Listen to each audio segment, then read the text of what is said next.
के तपाईलाई कहिले लागेछ सानो गल्तीले जिन्दगी नै बदलिन सक्छ भनेर?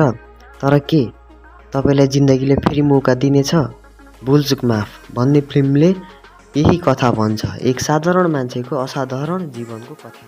फिल्मको कथा रञ्जन वरिपरि घुम्छ। ऊ सरकारी जागिर चाहन्छ, माया पाउन चाहन्छ, तर हतारमा, डरमा, अहङ्कारमा गल्ती गर्दै जान्छ र भगवानले उसलाई यस्तो सजाय दिन्छन्। एकै दिन बारम्बार दोहोरिन्छ।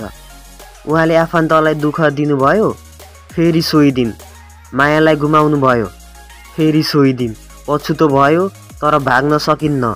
उही गल्ती, उही गल्ती, उही दिन। फिल्मले सिकाउँछ साँच्चै माया गर्नु भनेको के हो, परिवारको महत्त्व के हो। गल्ती स्वीकार्नु भनेको कमजोरी होइन, सुधार्ने हिम्मत गर्नु नै असली जित हो। फिल्मले हँसाउँछ तर मन पनि छोइदिन्छ। हामी जस्तै हो, साना साना गल्तीहरू जुन बेलामा नसम्झिने हो भने जिन्दगी नै बिग्रन्छ। तर भगवानले कति पटक मौका दिन्छन् र?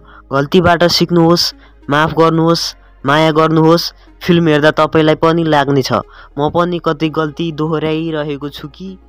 राजकुमार रावको अभिनय साँच्चै दमदार, पमिका गब्बी मनपर्ने पात्र। फिल्मले बनारस जस्तो सहरलाई कस्तो राम्रो देखाएको छ। केही हाँसो, केही रमाइलो अनि मन छुने सन्देश। भुलचुक माफ एउटा यस्तो हल्का रमाइलो फिल्म हो जुन हेरेपछि तपाईलाई मन हलुका बनाइदिन्छ। तपाईले पनि कहिले यस्तो गल्ती गर्नुभयो? तपाईलाई पनि कहिले यस्तो मौका फेला पर्छ? हेर्नुहोस् अनि आफै निर्णय गर्नुहोस्। मन परे लाइक, कमेन्ट, सेयर अनि च्यानल सब्स्क्राइब गर्न नबिर्सिनु होला। म फेरि आउँछु अर्को यस्तै रिभ्यू भिडियो लिएर। गल्ती सबैबाट हुन्छ, तर सुधार्न नबिर्सिनु होला।